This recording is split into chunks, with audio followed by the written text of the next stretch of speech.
Alright guys, we're going to do something a little bit different for this chapter. We're going to skip over the first section and come back to it. So we're actually on section 8.2. So turn into your books to 8.2 if you want to follow along with this. But otherwise, just make sure you get the stuff into your notes. So we're talking about the Pythagorean Theorem. Chapter 8, by the way, is probably going to be the most important chapter, one of the most important chapters of the entire book. So make sure that you pay close attention for this chapter. We're going to start with the Pythagorean Theorem. This is probably the most popular theorem, the most used theorem in all of geometry. Okay, so make sure you understand this. Make sure that you memorize this. You definitely want to know this, have it memorized.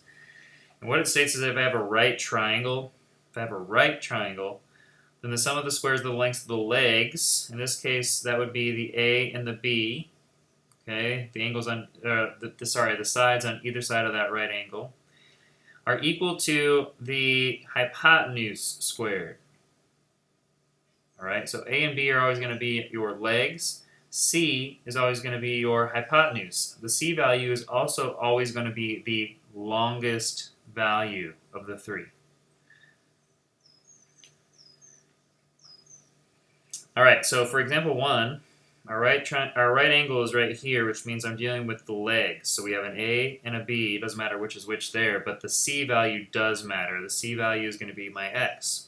So I have, in this case, 7 squared plus 17 squared equals X squared. Okay, so we need to solve these out, and I'm going to let you do that. I know this one off the top of my head. 49 plus whatever that one is equals X squared. Okay? And then in order to get X by itself, we have an X squared. Make sure that we take the square root of both sides to get X by itself. So X is going to equal whatever the square root of that thing is. So I'll let you do that with your calculators. I'm just going to show you how to set these up. So for 1B, we have another triangle, but notice with this one, here's our right angle. So our legs are 22 and X, and our hypotenuse is 25. So for this one, we're going to set it up like this. 22 squared plus X squared equals 25 squared. Since 25 is the hypotenuse, it is the C value. Alright, same thing here. You can use your calculators and solve for X.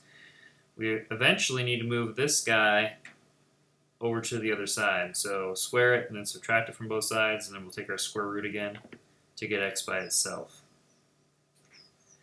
Okay, there's a couple of what we call Pythagorean triples. There's actually quite a few of them. There's a list of them here. These are three non-zero whole numbers, A, B, and C, such that A squared plus B squared equals C squared.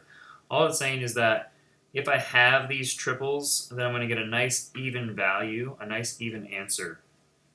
So one of the most common is a 3, 4, 5. So if you have 3 squared plus 4 squared, it equals 5 squared. That's what this is saying. A couple of these other ones we have down here. Here's one that probably not too many people have memorized. If we have 21 squared plus 72 squared, it gives us 75 squared.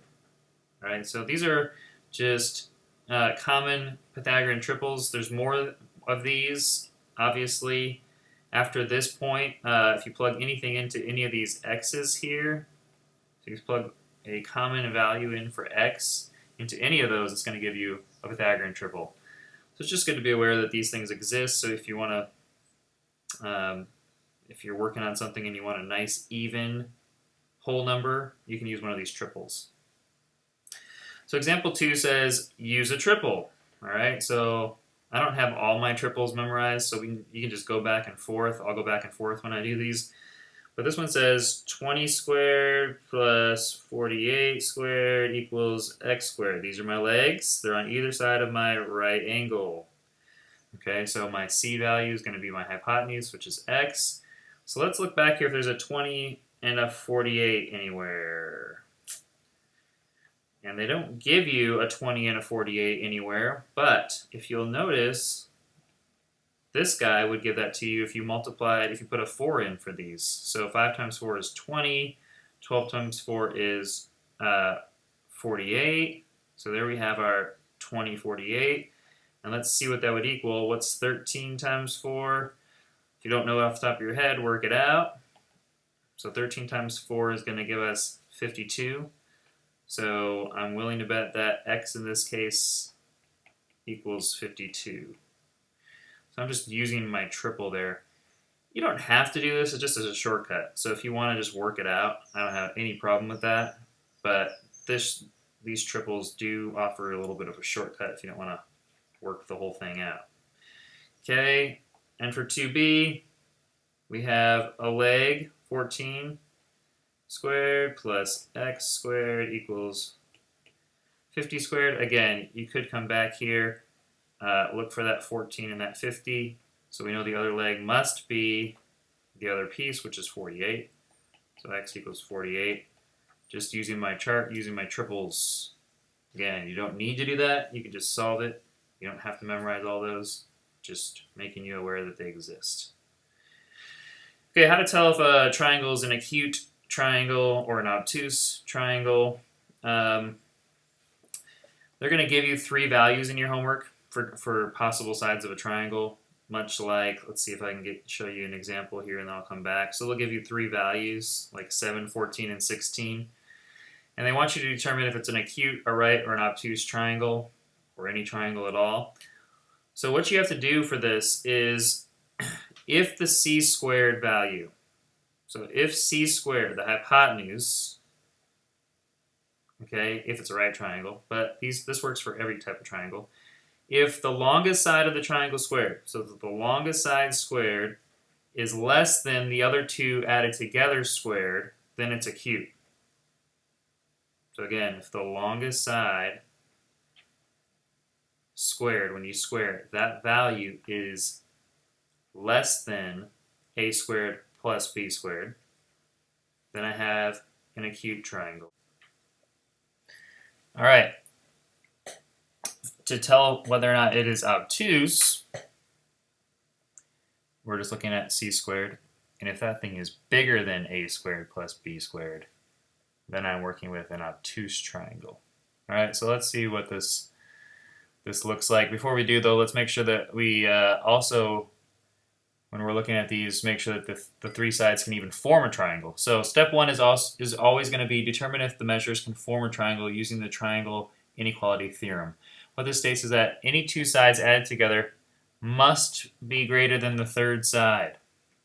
Okay, so if I have values like 2, 3, and 4,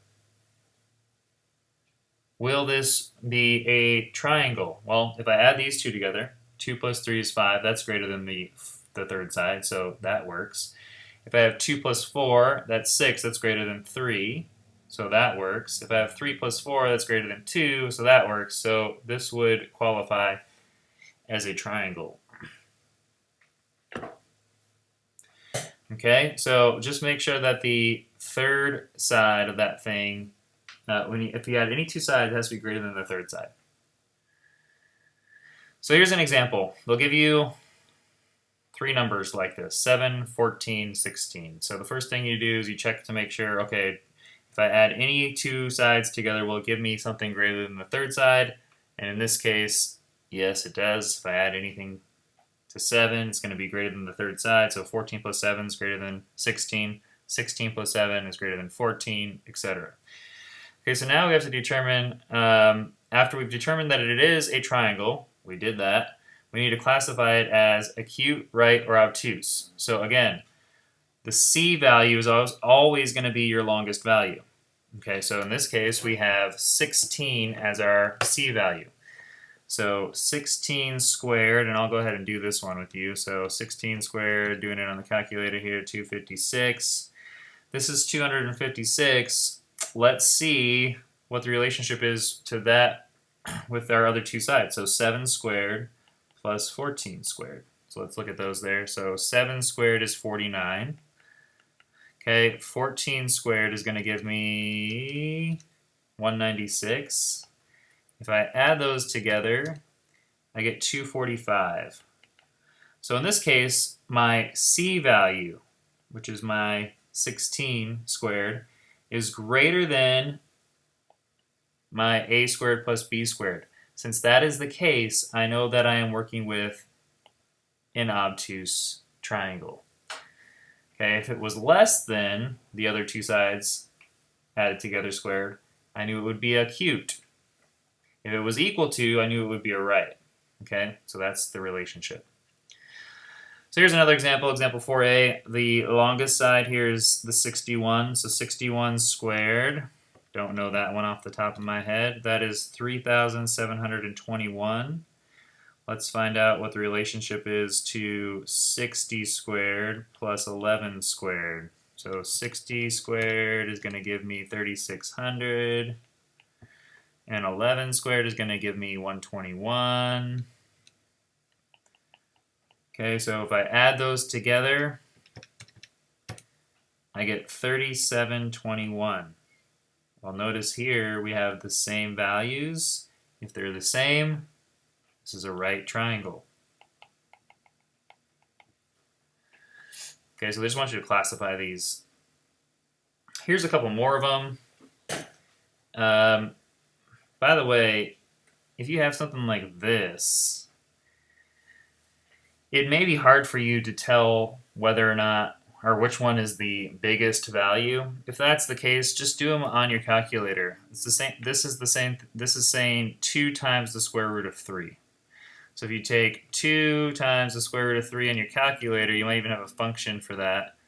You can get a value. So I would get the values of these first. Like they're all going to be decimals, but at least you can see which one's A, which one's B, which one's C by multiplying those things out. Once you know that, then the same rules apply. Okay, so you'll have 3 decimals, kind of like the one down below. For the purposes of time, I'm going to just skip through this, but you should be able to do it. Just convert them to decimals and then do the same exact thing. I'll do this one though for you, since this one will go pretty fast here. The 20 is my C value. Okay, so that's my longest value. So 20 squared, 20 times 20 is going to give me 400. So 20 squared is 400. Let's see what the relationship is to 6.2 squared plus 13.8 squared. So 6.2 times 6.2, or 6.2 squared, it's going to give me 38.44, and then 13.8 squared is going to give me 190.44. Add those together, and I get 228.88. So clearly, my C squared value is much bigger than the other two, so this is going to be an obtuse.